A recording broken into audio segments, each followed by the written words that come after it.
అంబేద్కర్ కోనసీమ జిల్లా రాజోల్ నియోజకవర్గంలో దేవాలయాల పరిరక్షణ కోసం పాలెపు జానకి లక్ష్మీ నరసింహరాజు 178 కిలోమీటర్ల పాదయాత్ర చేపట్టారు.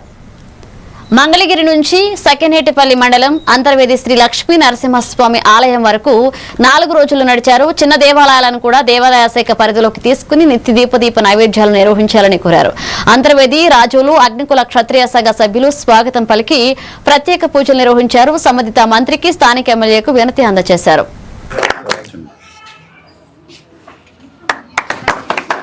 జానకి లక్ష్మీ నరసింహరాజు నేను మంగళగిరి శ్రీ లక్ష్మీ నరసింహస్వామి వారి ఆలయం నుండి అంతర్వేది శ్రీ లక్ష్మీ నరసింహస్వామి వారి ఆలయం వరకు సుమారు 178 కిలోమీటర్లు పాదయాత్ర చేస్తూ 19వ తారీఖున బయలుదేరి 22వ తారీఖున సాయంత్రానికల్లా ఇక్కడికి చేరుకున్నాను. సుమారు ఈ పాదయాత్ర 4 రోజులు జరిగిందన్నమాట.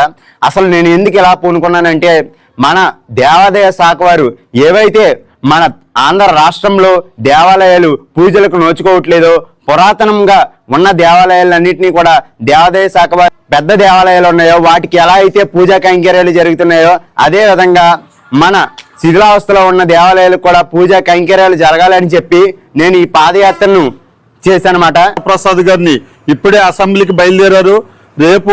రేపు కానీ ఎల్లుండి కానీ మన కొప్పనాతి కృష్ణమ్మ గారి వారసుల గురించి అసెంబ్లీలో వాయిస్ ఇస్తానని కూడా మాట ఇవ్వటం జరిగింది. అలాగే మన గురువు గారు మరి వీళ్ళ ఫ్యామిలీలో కొత్త ఏం కాదు, అనేక సార్లు